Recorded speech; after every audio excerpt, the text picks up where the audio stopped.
we talk about big data, Internet of Things, mostly everything is related to data. So if you can have access, kalau you boleh dapatkan maklumat yang terkini kan, and you can leverage on that, kita boleh ambil kesempatan data yang ada, latest information analysis, kan, you can like banking or investment, thing like that, or whatever knowledge that you have, you can make better decision. Okay. So now even in the industry level pun, kan, if before this they let the strategic planning information system to open to everybody, but they realize that even UUM also now realize that ada universiti kan yang especially yang duduk ranking bawah daripada UUM lah, kan, macam UUM top 6 ranking pun tinggi juga kan, if we compare dengan Unimap, Malaysia, not to say mereka tak bagus kan, tapi memang ranking is lower than us lah. And some of these university kan, previously the staff there was seconded, staff tu dipinjamkan ke universiti tersebut daripada UUM, and they use this information, access for this information, mereka gunakan akses maklumat dia tu untuk implement the same strategic planning tau kau. Jadi same mission, same objective, apa dekat plan tu, they try to replicate because mereka boleh jadi tak ada idea kot, bankrupt ke apa kan. Bankrupt bukan dari segi duit lah, bankrupt segi idea. So dia ni so somehow also information is so very important lah. You kalau you dapat access you tengok apa maklumat yang competitors you ada kan. So you ada niche lah, ada extra tu you boleh ambil kesempatan atas pesaing you. So all this is related to database lah. Jadi database tu, data yang ada tu basically ada macam-macam bentuk, tapi how you manipulate data macam UUM dengan Jabatan Statistik Malaysia pakai satu application spesifik lah untuk analisis data lah. Okay, rational rows semua tu. Okay. So better. Kita macam kita normal user pun kita tahu kan bila nak beli barang, kita surf dalam Shopee ke Lazada kan, normally kita akan compare kan, betul tak betul? Katakan you nak beli satu barang, let's say apa barang you nak beli Irbah nak beli barang apa Irbah? Lepas tu tengok dalam Lazada, tengok dalam Shopee, eBay ke Lelong ke apa semua kan. Selalunya normally kalau nak beli barang ni kita akan compare apa? Bandingkan dari segi apa? Anyone? Siapa? Bandingkan dari segi apa lah. Kan? Sebab apa? Bila nak beli barang kan. So kita akan ambil harga yang paling tinggi, paling rendah, ataupun harga yang sama, ataupun kita akan pilih seller yang ada reputation yang baik. Macam mana ideal? So kita search kalau kita banyak-banyak, jadi kita tengok benda tu. Kalau kita install the apps kan, kita install the apps yang link dengan Shopee ke Lazada. So kita buka, kita boleh banding kan, kita tengok okey harga macam mana, seller siapa yang jual basically. So idea ni ada lagi ke?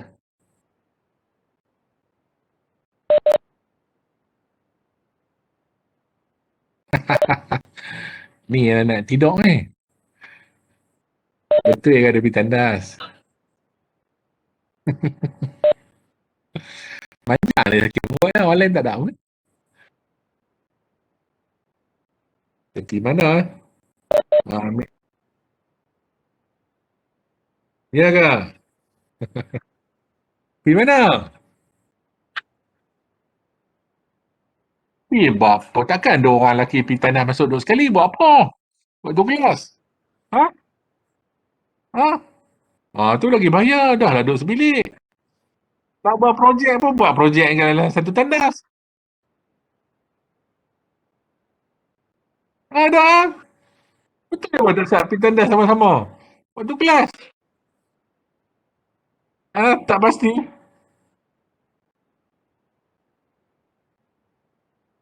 Ha? Kena check ni, kena check ni.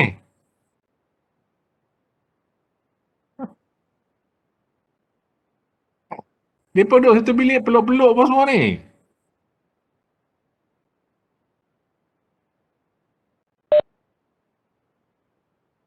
Betul tu. Kita tengok perempuan lah. Yang mana ni peluk-peluk ni. Amira Sarah Nurul ada ke? Ya, sir. Ada. Jangan peluk-peluk ah. Tak, sir. Tampar-tampar. Yang tu lagi risau, sir.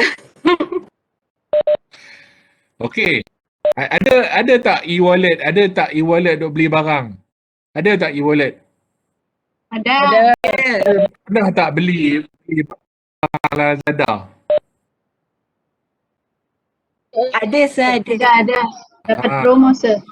Tengok macam mana partnership Lazada dan partnership dengan Touch and Go e-wallet apa semua kan. Kita beli barang dapat duit free RM50, kerajaan bagi tu. Beli baju, beli kasut, beli apa semua tu lah. Jadi macam mana dia orang transferkan e-wallet tu. Jadi data tu, dia pun share sekali lah. Data yang ada tu lah. Jadi dia ada satu macam, dia pun ada link, dia pun pakai API dan dia punya cara pembayaran tu dia panggil sebagai payment gateway lah. Kan, proses yang mana kamu buat, dia letak kamu dah release, okay, dia check dulu duit cukup tak cukup apa semua dalam database, lepas tu dia dah confirm dengan Touch and Go, okay, ada duit semua, lepas tu transfer please mana, lepas tu dia balik transaction tu successful. Okay, jadi Sarah apa semua ni beli apa dulu? Beli baju, sir. Baju, Skincare, Baju, tudung, makanan. makanan mau beli online lah. Yelah kan, order saya tengok dekat UM ni pun dah dapat apa Foodpanda dengan Grab lah. Beli sambal, sir. diorang beli sambal hitam, sir. Sambal Sambal hitam. Khairul Amin. Oh, okey. Maksud dia macam tu lah. Okey, jadi tak apalah, maksudnya saja saya tanya kan, petang-petang ni pun takut. Lagi takut tidur tu, tak apa. Takut macam tadi budak lelaki 2 orang tu, takut buat apa lah kan. Hak tu kita lagi takut. Sekali lagi kata pula kita tak tumpang awal lagi kita tak mencegah lah. Okey, tak apa. Jadi, nak hang, tak apa, tak jalan lah. Okay, definisi database, pangkalan data ni kita tahu basically macam mana satu pangkalan data, sama macam last SEM kan. Dah cover bit lah. Cuma di SEM ni dari segi nak apply. Cuma kita di SEM, kita tak ada projek pasal database ni semua. Kan, kita lebih fokus pada projek yang kita bagi last tu, macam projek group assignment tu lebih kepada macam pemahiran, social skill develop, buat video semua tu lah. So somehow along the way kan, macam kalau awak pergi buat video pun awak tengok awak dapat, okay, dapat jumpa pengarah, dapat jumpa sekali dua kali kan, dapat deal dengan orang, so you build up your confidence lah, build up your confidence kan, you ada sense of purpose. Lepas tu you tengok pula orang punya video kan, kalau you buat awal tu you boleh minta saya komen kan. So macam tu lah saya boleh komen kan, ada video tu tiba-tiba dia rasa nampak okey dah, tapi bila tunjuk dekat saya ada part tu tiba-tiba dalam video dia cakap, lepas tu nampak bayang-bayang, ada kipas lah apalah, ada part yang nampak tangan duk terangkat-angkat lah apa semua kan. Jadi part macam tu dia mungkin tak berapa sesuai lah kot. Jadi saya bagi komen lah untuk improve the things. Bukan kata tak ni, tapi things to improve lah. So you will get better marks lah sebab dia punya rubrik tu ada. Jadi samalah sebab kita dah share the same data, sama yang data yang sama, sebab kita ada maklumat yang sama, kata maklumat whatever yang you do, you akan dapat benda tu lah. Sebab penilaian tu adalah berdasarkan daripada rubrik penilaian diberi ya.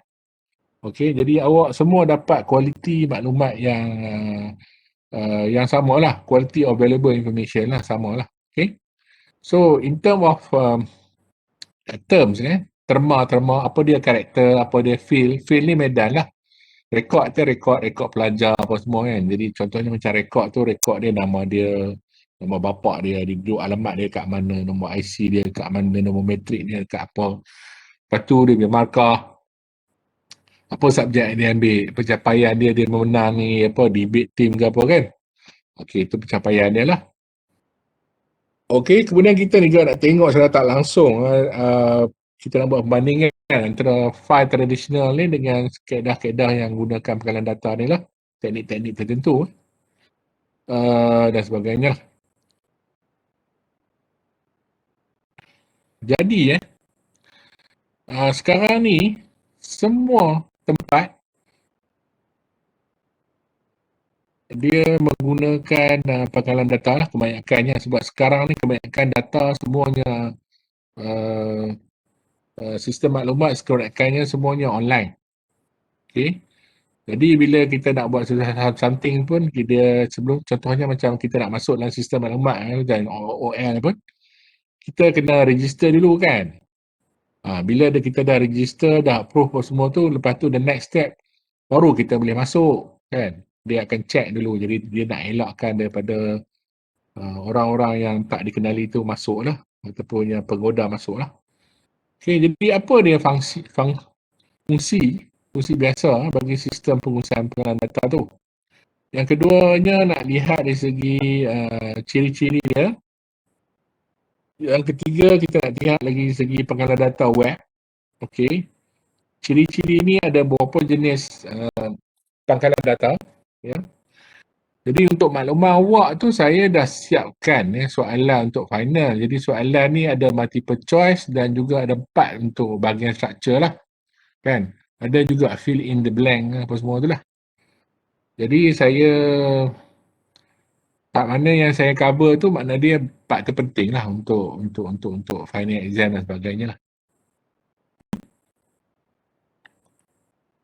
Dan untuk identify lah, mengenal pasti dari segi siapa yang nak reka pengalaman data tersebut, database tersebut, dan apa peranan orang yang jaga pengalaman data tersebut lah. Okay. Dan selalunya dalam keadaan sekarang ni, kebanyakan pengalaman data digunakan untuk menganalisa, untuk bantu pengurus buat keputusan dengan lebih baik. Tak kira lah peringkat atas ke apa kan, untuk peringkat universiti ni, sistem pengurusan strategic information system tu SPIS digunakan di peringkat timbalan Naib Chancellor dan juga Naib Chancellor lah, untuk merangka strategi, untuk pantau performance of the ni lah. Macam kita boleh tengok kan berapa orang yang dah capai, siapa yang belum capai, lepas tu bila sepatutnya kita capai, kita gunakan sebab kita dapat manipulate data. Jadi itu kelebihan sistem maklumat yang kita ada. Kita dah dapat maklumat tu, kita convert dan dia dapat tunjukkan dalam bentuk dashboard. Dashboard ni macam meter bawa kereta tu. Okay, meter bawa kereta tu laju mana ke, macam mana lebih sangat ke, macam mana kan, minyak habis ke apa. Ada alat-alat yang rosak ke macam tu lah. Kita dapat lihat dan kita bandingkan dengan kita punya objektif dan misi organisasi tersebut lah, sama ada kita dapat capai atau tidak lah. Jadi apa dia pengalaman data? Pengalaman data ni adalah satu kumpulan data. Data ni banyak lah, mungkin berbilion, mungkin dah size dia besar berapa puluh ratus ribu terabyte dan sebagainya, yang disusun dalam kedudukan dia agar dia dapat dicapai, akses tu dapat dicapai, dapat di retrieve tu maksudnya dapat dikeluarkan dan dapat tersebut kan. Jadi cuba bayangkan kalau kita ada banyak kertas pun tak guna kan, bertimbun-timbun maklumat tapi dalam bentuk kertas. Jadi bila kita nak pakai, kita nak buat analisis, tak boleh. Sebab benda tu tak di-digitizekan, cuma dalam bentuk manually. Okey, jadi data apa yang ada dalam pengalaman data? Ada data lah. Jadi data ada pencapaian macam awak punya nombor kan, nombor matrik awak, berapa awak punya PMK, kan, nama awak, image awak kan, sesuai kan. Kemudian ada maklumat-maklumat lain lah. Contohnya kan, setengah benda tu contohnya macam video. Boleh juga jadi maklumat kan. Digunakan data kan. Contohnya video kan, awak rakam kan dia kata something. Jadi itu menjadi jadi satu bukti lah kan. Bukti tu audio tu setelah dia dianalisa, dia akan jadi maklumat. Okey, disahkan yang budak ni telah uh, fitnah dia. Ya, memfitnah Nur Atiyah Zainuddin. Okay, so tapi kena buat verifikasi dululah proses kan. Kalau masuk dia sama lah makalan data pun. Data tu kena diproses dulu, barulah dia dapat disahkan. Okay, ini nombor telefon. Oh, mana lokasi handphone dia? Betulkah dia ada di situ? Dia tengah mengendak Nur Atiyah atau tidak? Okay, kita dapat detect lah berdasarkan lokasi dia. Okay. Jadi benda-benda ni semua adalah data.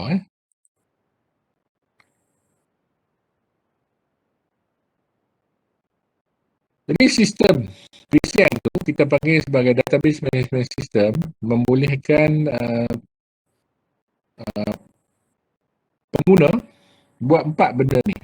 Pertamanya buat satu pengalaman data yang berkomputer. Kemudian bila dah buat komputer tu dia dapat tambah lah, dapat add, dapat modify dan delete data. Ya, dapat tambah, dapat ubah sesuai dan juga dapat hapuskan data-data yang tak diperlukan. Kemudian yang keduanya dapat sort and retrieve data, dapat susun data tu dan dapat capai data tersebut. Cara dia nak buat capaian tu adalah dengan menggunakan form. Form macam borang lah. Katalah awak pergi ke, awak nak buat carian ke apa, kena isi. Sama ada dalam bentuk online ke apa kan, form tu ada lah. Barulah dapat laporan apa. Kalau awak pergi ke pejabat tanah, awak nak buat carian pasal lokasi tanah ke apa, ataupun maklumat cukai tanah ke, jadi awak isi borang tu dan awak bagi kepada dia, bayar proses tu dan dia akan bagi laporan yang awak kena kill. Jadi kita tahu kan, hierarki data ni, maksud dia hierarki data ni, apa data yang paling kecil, apa data yang paling besar. Jadi data paling kecil adalah dari segi, ya. Sorry to interrupt. Saya tengah tunjuk slide ke ni? Kenapa? Tak nampak. Awak tak. Saya dah,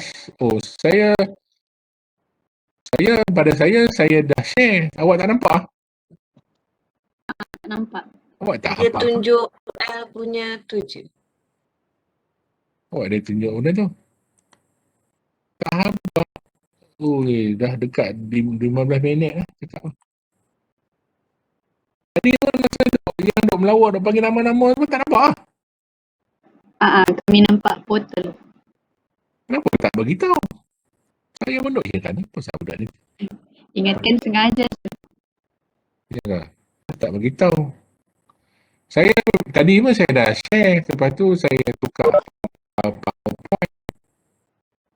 Jadi sekarang ni hierarki data ni, data disimpan dalam bentuk file, ya, paling besar sekali adalah file lah, ya, dalam bentuk file lah.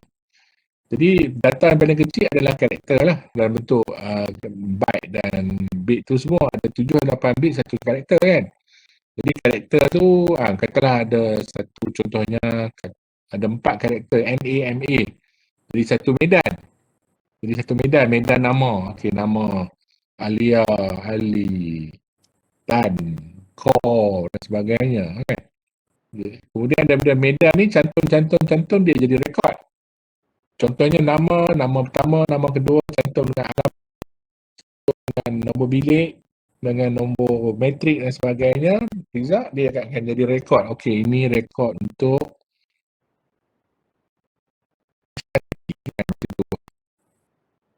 okay, kalau kita lihat kat sini lah, dalam pangkalan data school ni dia ada student file, ada instructor file, ada kelasnya jadual dan juga student schedule lah file lah.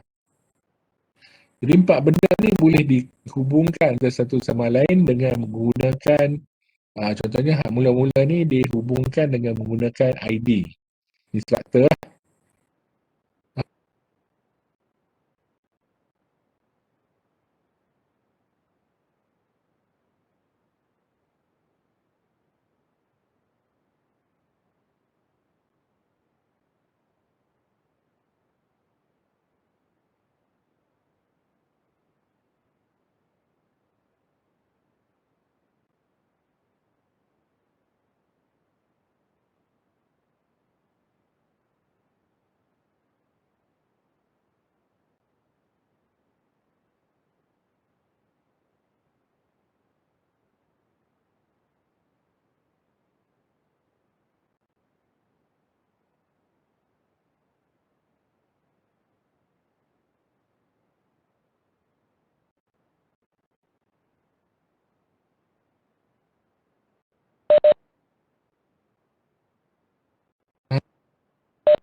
Hello, sir.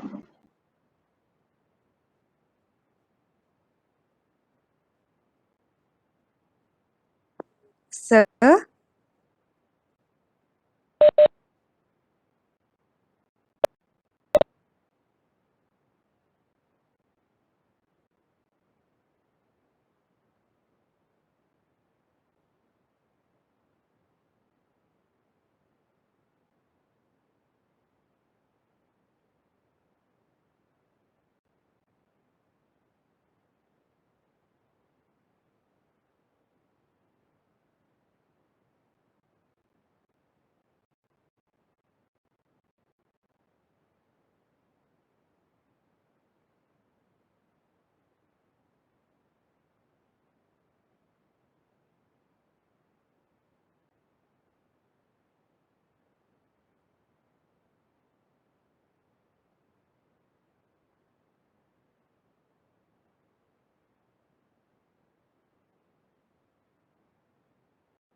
sorry sir, but we can't hear your voice.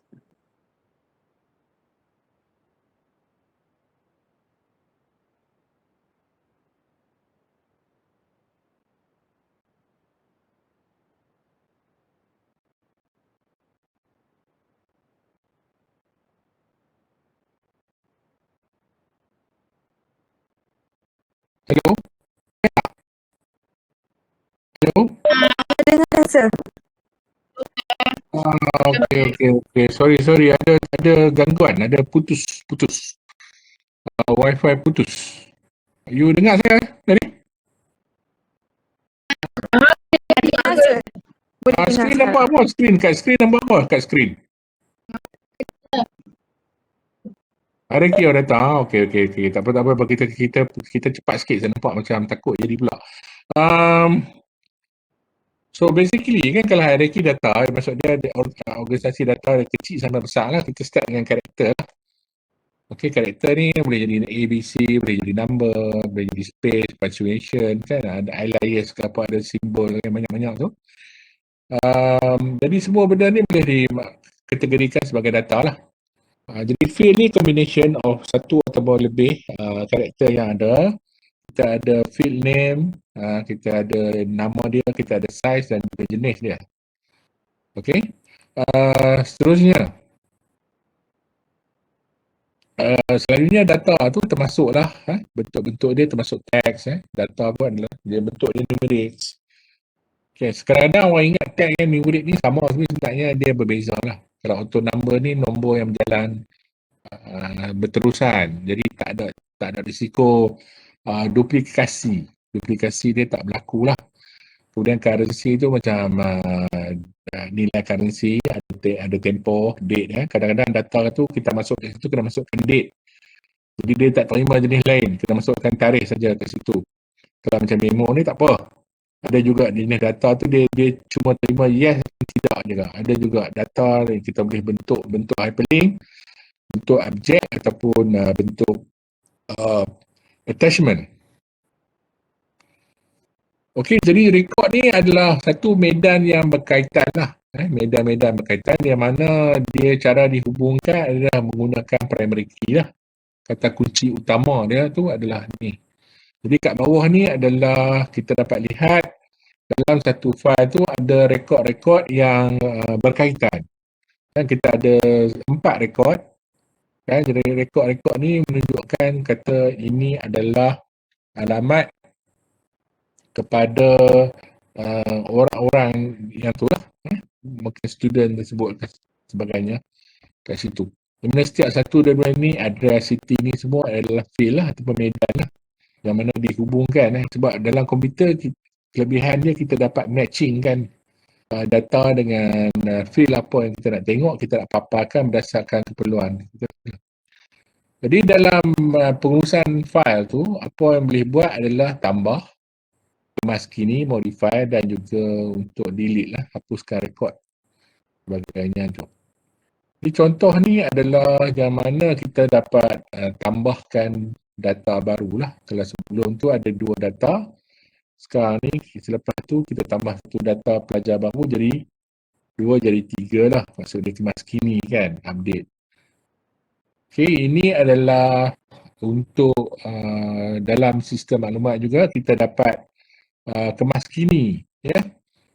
Maklumat ya, macam sekarang ni kan, macam contohnya kadang-kadang alamat tu kalau kita tulis dengan tangan 5 tu nak sama dengan S. Macam saya baru-baru ni hantar satu penyata ke nama ahli, rumah ahli tu, alamat dia 1000, rumah dia 1300. Lepas tu dia ingat 5 kan, takkan kawasan tu semua 1300. Dia ada ABC je, tiba-tiba takkan 13,005. Rupanya yang 5 tu adalah S lah. Jadi itulah dapat kemaskini rekod lah bila kita dapat lihat macam tu.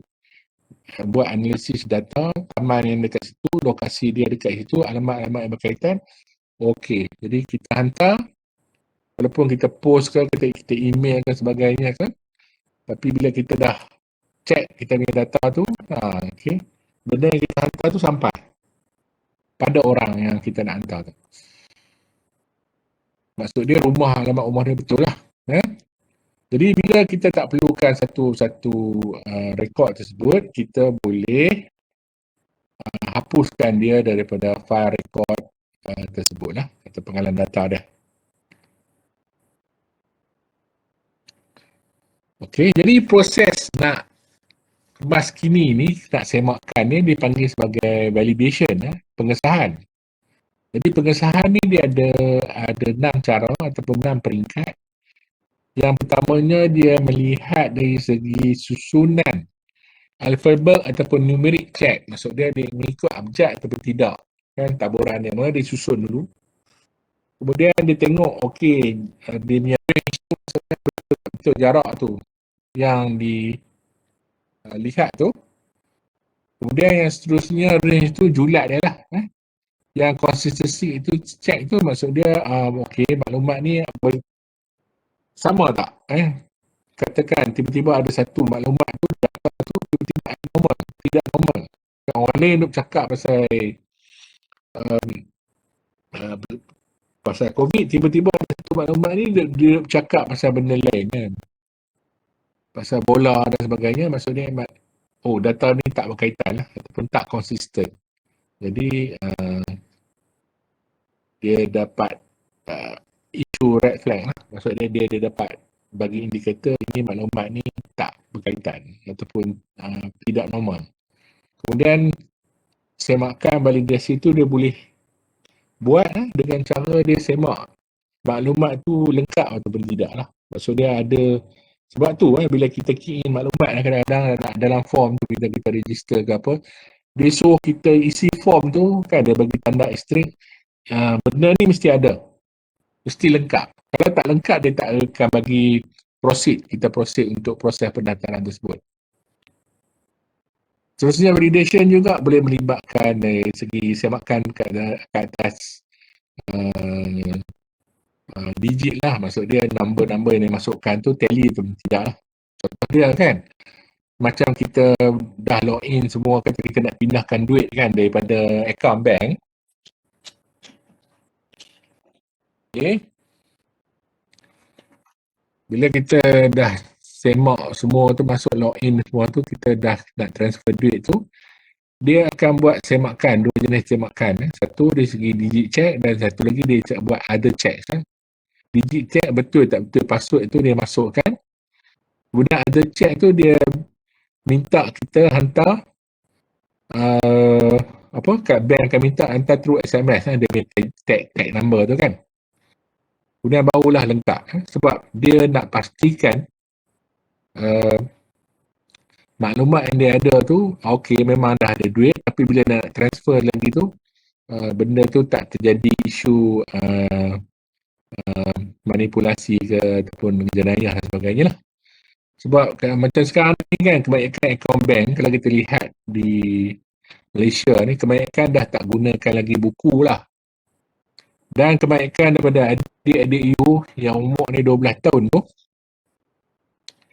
bila dia capai umur 12 tahun, bank akan hantar dia, beritahu kat dia, dia kena upgrade akaun sebagainya. Dan dia online lah.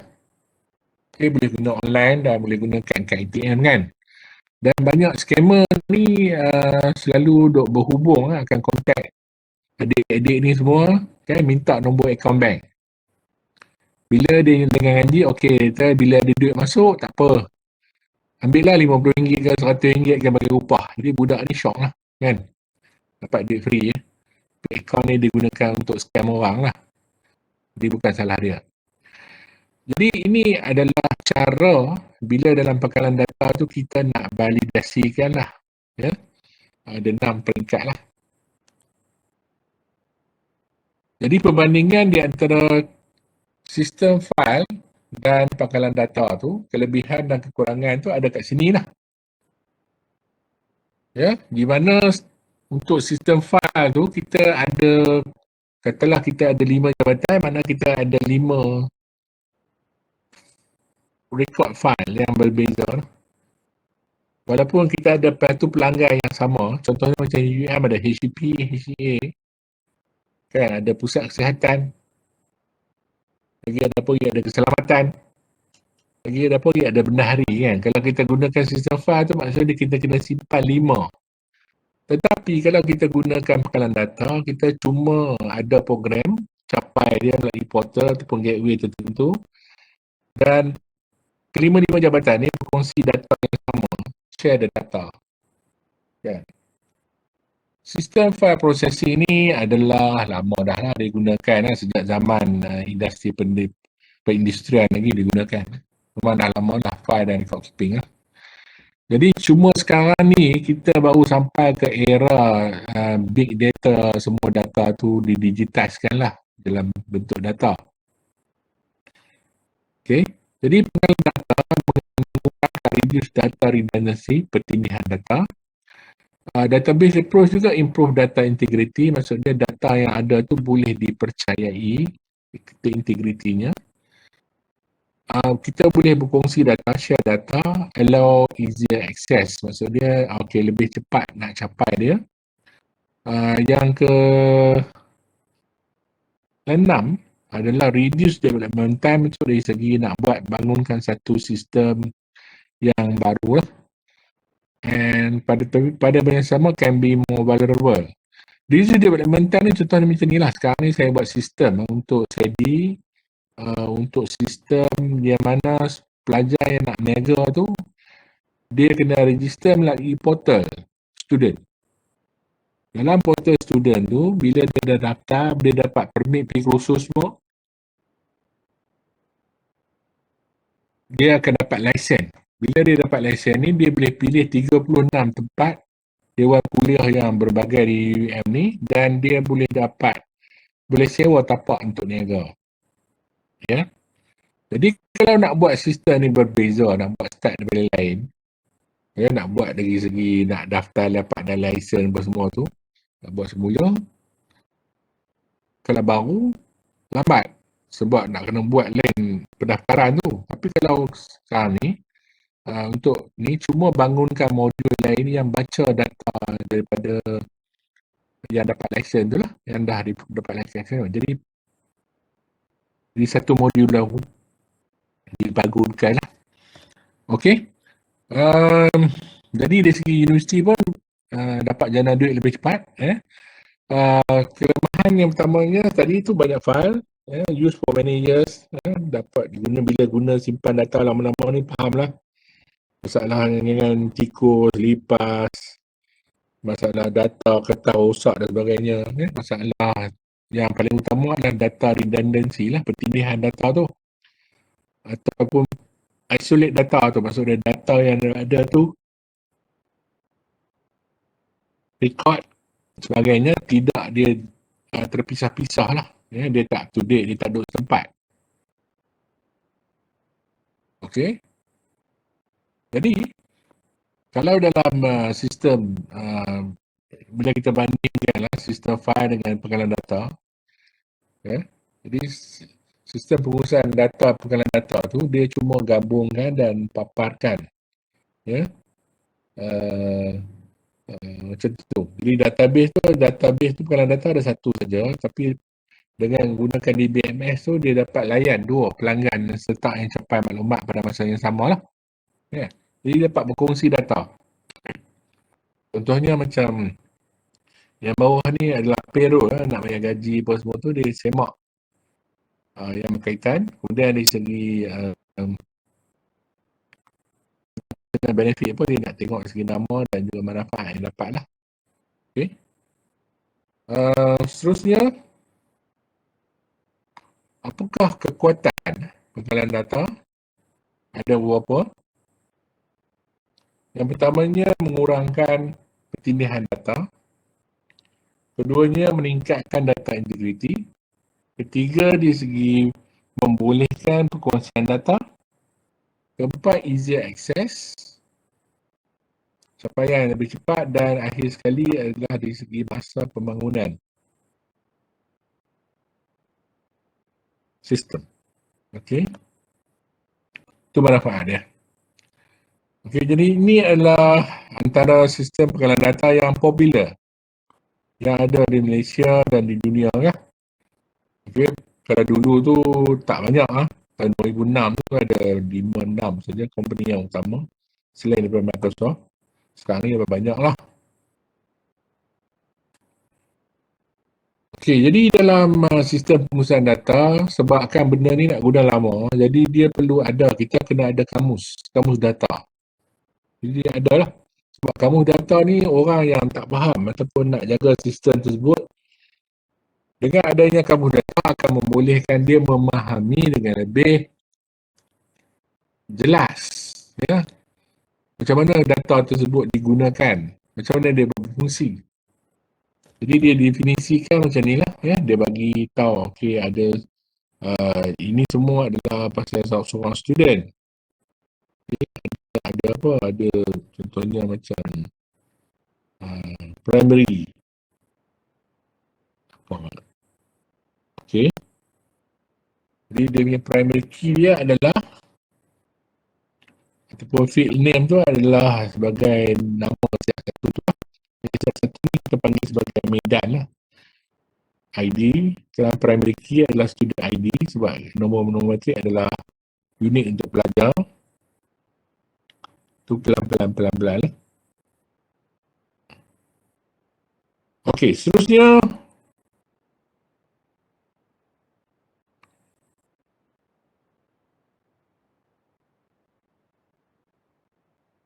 satu sistem pengurusan penggalan data ni membolehkan kita buat query language, kita buat carian dengan menggunakan SQL, syntax, carian dengan gunakan contoh ataupun GUI.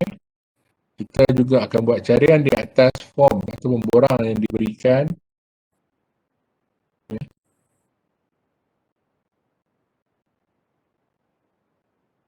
Dan pada masa yang sama tu kita boleh paparkan laporan apa yang kita nak. Okey, jadi boleh baca ni query ni, contohnya query language tu, contoh list down display, print out, store.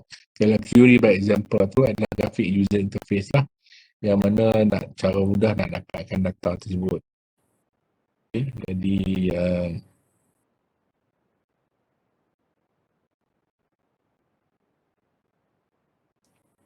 jadi kita minta awak tengoklah benda ni.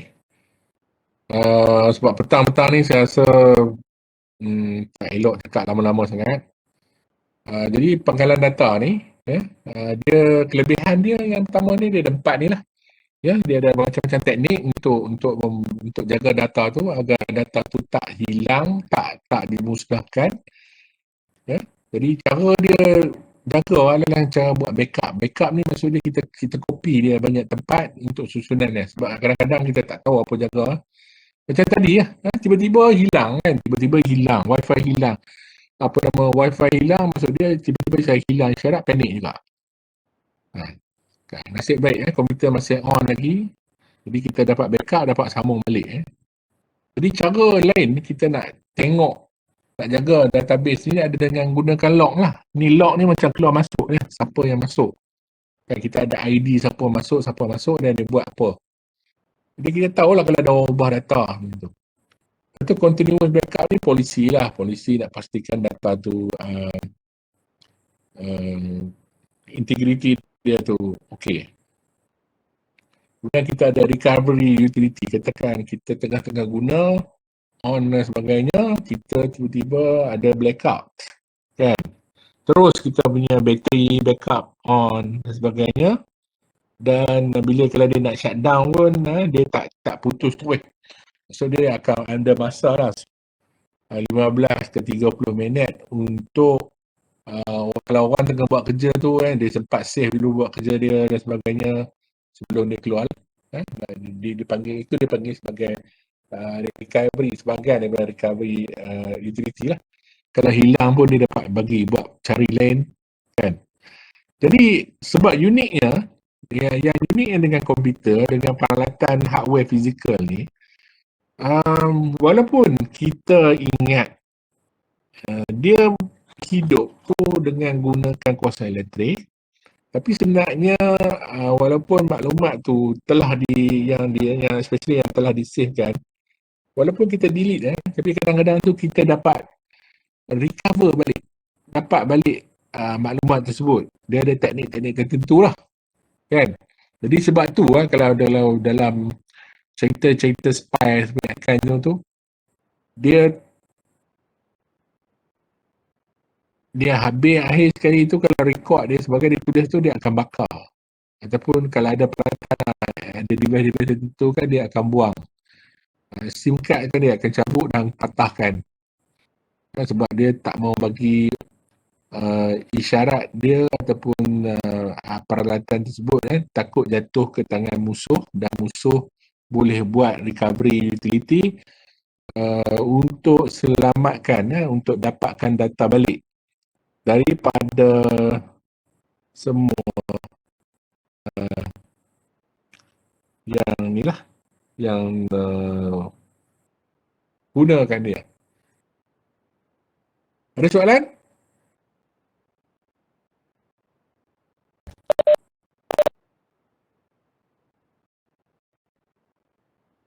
Nampak lah. Saya nampak bas skrin.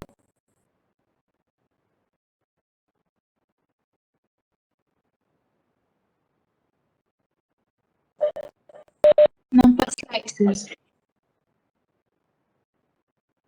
Okey. Jadi ada 4 jenis pengalaman data. Pertamanya relational. Yang keduanya object oriented, multidimensi. Okey. Dan juga object relational lah. Dan juga nama-nama dia. Yang paling popular sekali macam Microsoft Excel tu relational lah. Di mana kalau kita dapat lihat bila kita buka Excel tu kan, kita dapat lihat dia punya data tu dalam kedudukan baris dan juga lajur, 2 dimensi kan. Jadi kalau kita tengok object oriented ataupun object relational, dia ada satu dimensi lain, mungkin dimensi X, Y, Z ataupun 4 dimensi X, okay. X, Y, Z, A balik macam tu kan, macam tu lah. Yang mana lebih banyak komponen dapat dihubungkan antara keduanya. Itu maksudnya relational, object relational, nama dia. Tapi untuk dalam exam tak akan ditanya minta awak bagi penjelasan dengan detail lah. Itu. Jadi relational database, pengenalan data relational, simpan data macam saya beritahu tadi lah, dalam baris dan laju. Yang mana dalam slide database tu ada dia punya primary key dia. Kita lihat tu kan, jadual tu ada 4 medan, 4 table. Kalau 4 table ni dihubungkan, kita lihat tengok ada dia punya kaitan yang kat sini yang kat bawah ni lah, yang akhir sekali relationship ni lah. Student dengan student schedule digambarkan adalah menggunakan student ID yang sama. Kemudian schedule ke schedule of class seperti yang saya tadi dihubungkan dengan menggunakan relationship yang sama lah. So, dalam kedua-dua table ada medan yang sama digunakan.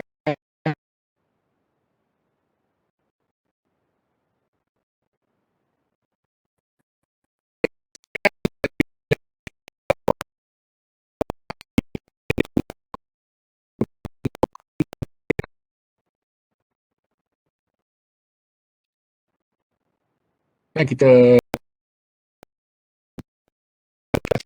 set remaining tu, cara kita dapat coding adalah kita select pilih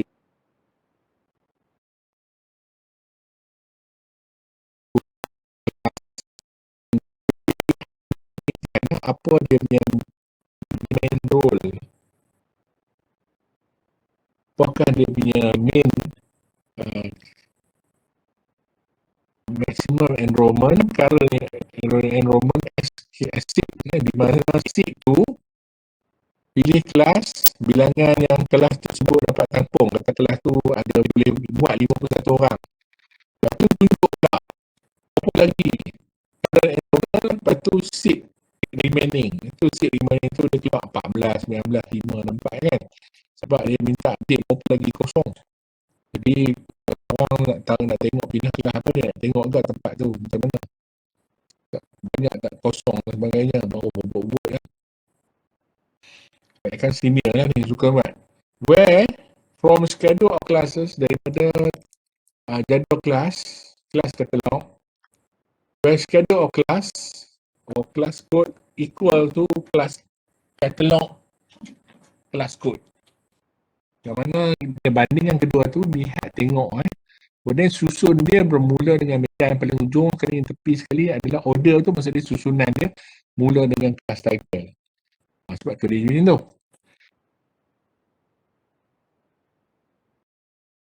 Apa dengan web database ni biasa macam itu kita cari dari pegalan data dalam web lah. Kita beli saham ke, saya nak cari kerja part time ke, anak saya sekarang ni nak cari kerja part time dekat McDonald depan rumah. Kubang ke nanti agak-agak bila COVID dah okey, nak daftar macam sekarang ni, minggu airdrop UM ni kan, minggu pendaftar banyak saya dilakukan tengah dibuat online. Pun nak semak duduk kat kampung semak kat rumah, nak tengok dapat berapa break dah sem, awak boleh semak melalui web saja kan. Okey, kalau dalam YouTube sebagainya kan, nak tengok apa video terkini yang data ni kita panggil takbir yang data lah. Ada dua takbir yang dan penganalisa, dia bos sebelum dia DBA lah. DBA jadi DBA ni lah yang akan memberi kelulusan. Kalau ada orang luar SSL luar ada sistem baru, dia orang boleh link kalau dapat kelulusan boleh tersebut disediakan oleh penganalisa penghalang data seperti DBA, data analysis, database analysis. Okey, ini ada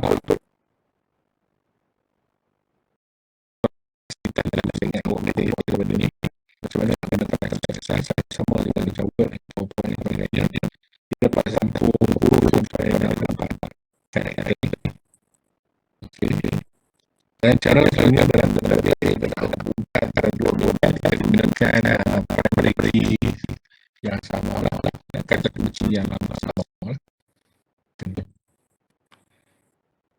Okey, jadi sama jadi pengurusan rekod dapat tambah, edit dan juga dapat delete. Okay, bila kita klik saja, kita boleh tengok apa yang ada pada sub directory tersebut. Okay, ini contoh form lah, borang-borang yang mana nak edit semua tu. Dalam kalangan data juga kita boleh filter, maksudnya kita boleh tapis rekod ya. Kita boleh tapis mengikut kriteria, tapis rekod mengikut fungsi yang tertentu sahaja. Okey. Jadi kalau nak tapis yang paling senang kali ni, contohnya nak tengok siapa layak dapat bantuan zakat ataupun dapat bantuan dari kerajaan tu. Jadi dia tengok pertama-tamanya umur dia 18 ke 6. Awak umur sekarang berapa? 19 kan?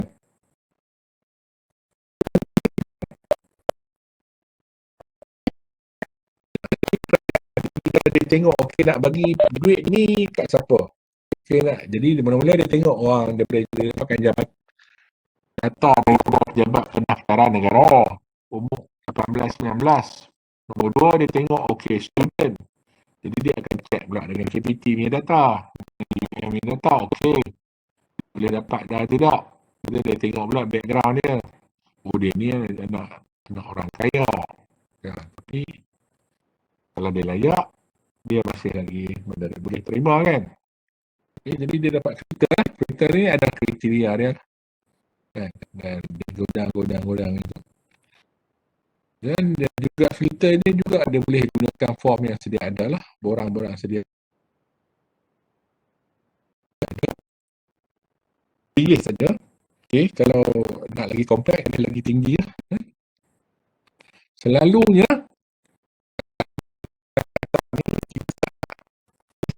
data kita buat proses notisasi, proses menghubungkan antara satu entiti ke entiti yang lain lah, atau satu data ke satu data type yang lain kan, dua data.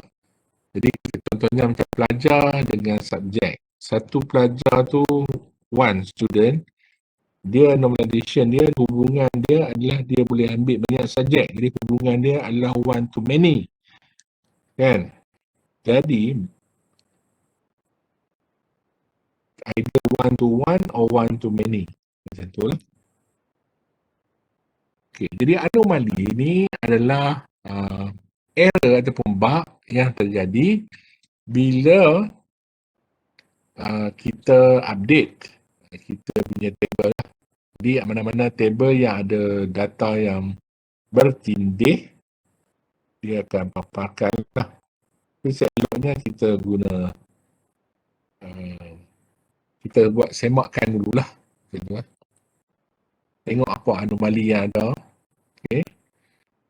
Jadi cara dia adalah bila kita buat normalization, lepas tu kita buat linkages relationship. Ini adalah report yang mana peringkat akhir sekali tu dalam kalangan data kita dapat buat laporan. Ya. Okey, itu saja.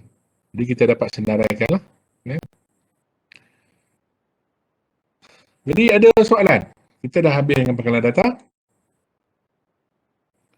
Soalan. Ada soalan?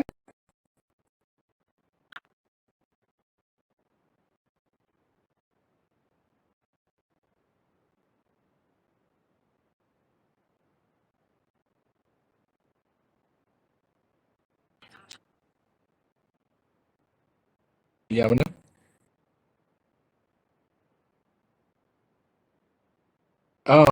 LOG macam ni lah. Kita LOG ni dia macam dia simpan rekod siapa yang masuk, keluar dan apa yang orang tu buat, apa yang entiti tu buat lah kan.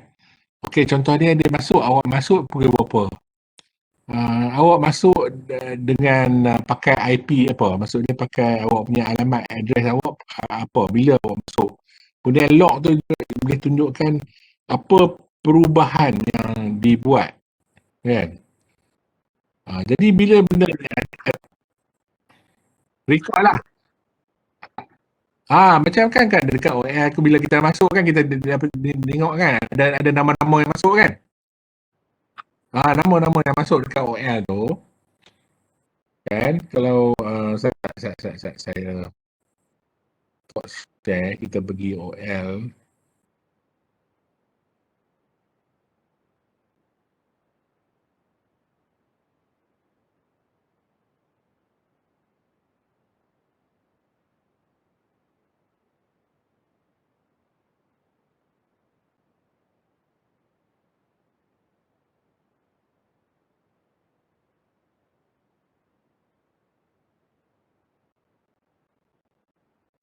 Kalau kita tengok sini kan nama tadi kan.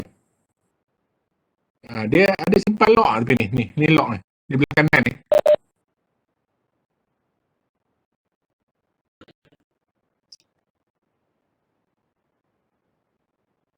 Okey, maksud dia di sini dia tunjuk kat sini okey. Tujuan dia tunjuk kat sini adalah dia nak bagi tahu user comment ni. Okey, hang dah masuk dah. Ni hang memang online dah. Kan? Jadi detail apa comment dia buat nanti, kan? Dia akan ada juga individual log tersebut, tapi ni untuk public log lah. Tunjuk siapa masuk macam tu. Kan?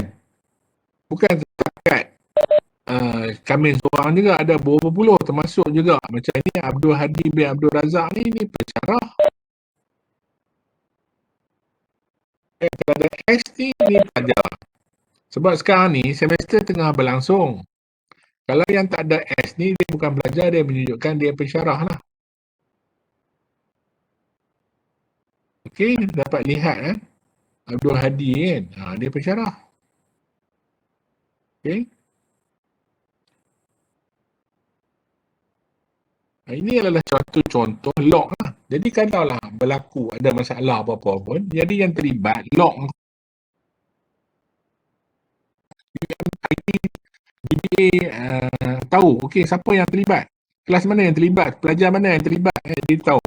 Dia tak akan jadi dia dapat asingkan lah kalau ada masalah. Jadi dia dapat separate dia punya report kalau ni. Faham tak? Jadi yang lain yang tak terlibat tu dia tak perlu fokus. Kalau ada masalah, ada kena hack ke apa, dia tengok depa ni yang masuk. Jadi fokus ni benda tu dia akan beritahu security, okey, masa-masa ni bila dia ni masuk selalu ada masalah. Cuba tengok apa dia buat dalam internet ke apa kan. Sama juga dengan data tu, kalau data tu diubah kan, dia ada log juga siapa yang masuk. Kan? Gunakan password apa.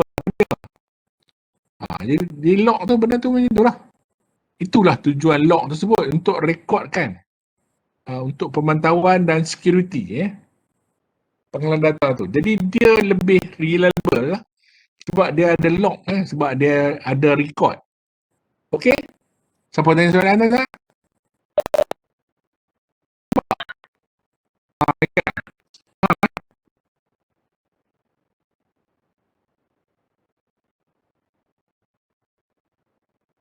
Yalah. Ada dengan detail. Ada dengan detail dalam server. Ada. Apa yang dicapai, apa dibuat pun ada. Sebab tu lah bila awak ambil test ke apa kan, didetailkan report berapa awak tu kan. Dengan detail. Apa file awak. Jadi tak bercampur lah. Ni Muhammad Zahir bin Salim. Semua ni. Ini semua ni student. Macam tu. Okey? Jadi kalau ada soalan apa-apa, kalau pasal yang nak hantar tu, awak boleh start buat hantar submission. Jadi kita akan bagi masa awak extra ni, sebenarnya extra 1 hari dah. Bukan 1 hari, itu saya extend seminggu kan. Ni extend jadi 8 hari dah extend. Okay. Soalan ni tanya apa? Suara rasa pun kami tak dengar. Yalah, tadi tu kan. Okey, tak apa. Um, sebab duk nampak ada tu dua lampu dekat-dekat bilik saya ni macam ada masalah. Tak nak wifi saya pun masalah. Okey, ada apa soalan lagi?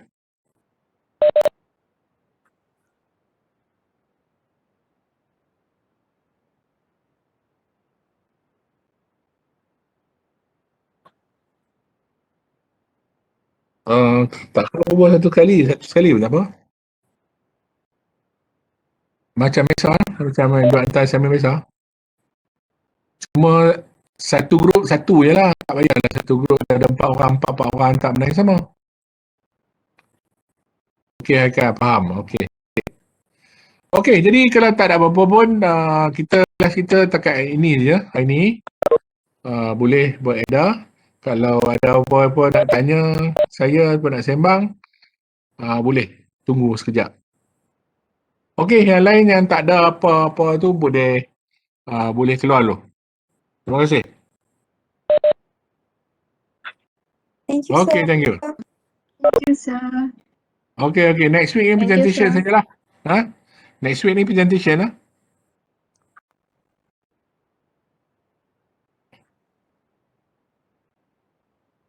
Tak adalah, awak tentulah siapa nak start dulu, tapi semua grup akan present lah waktu tu. Okey, bisa. Beres. Jangan duk peluk-peluk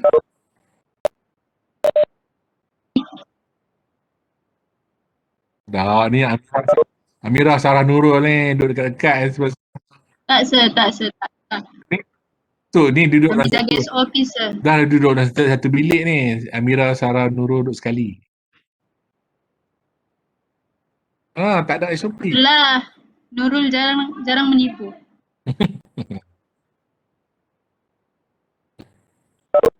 Sinilah datang, Mas.